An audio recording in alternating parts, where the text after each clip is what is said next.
The first page within my sketchbook was a mind map completely based on what I was passionate about, so I started to think about sustainability and what different companies have been trying to do to help with the issue. This was a very free-flowing activity that was completely based on my thoughts and feelings about the fashion industry.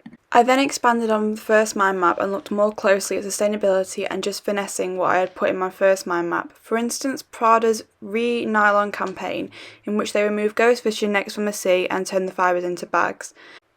I then expanded and finessed my notes about Vivienne Westwood's activist views and actions. As well as this, Westwood also speaks out against global warming, which links very well with my mind maps about sustainability.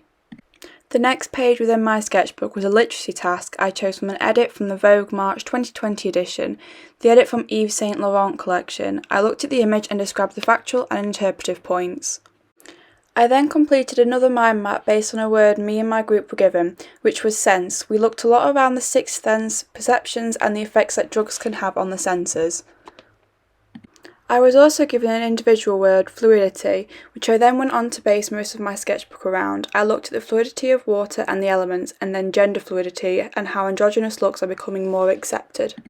We then had a workshop where we created 3 different types of mood board. One was a colour mood board, and I chose blues to represent fluidity.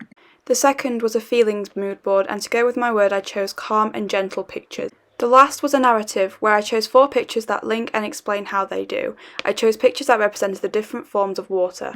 We also had to look in magazines and sketch out 10 different types of layouts. I looked in a Vogue magazine, and all these layouts were simple and picture oriented. The layouts helped with creating my own graphic layout, which I based around gender fluidity. After completing my graphic layout, I looked at different fonts, or more specifically, the fonts I see most regularly. I also completed another literacy task using the photo I used for my graphic layout design and described how it represented gender fluidity. We were then given a small project in pairs. To begin with, we created a mind map about each of us that would go towards coming up with our own perfume. We then narrowed down what we had between us into 4 similarities and the contrasting points, a lot of which were based around family. From our similarities and differences, we created a colour mood board on the colour mauve that we felt represented us, and we also made a mood board based on the type of bottles we wanted to create. After we presented our idea, we paired with another group and we had to combine our ideas. We came up with the name of Going To. We mixed the feeling of family with the other pair's feeling of travel and presented a client pitch.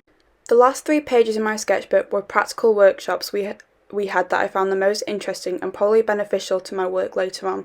The first was being inducted on the publication lab. The second was in the Hotworks lab and learning how to use a laser printer. And finally, the last of which was learning how to use the heat press by cutting vinyl out and putting it onto a t-shirt.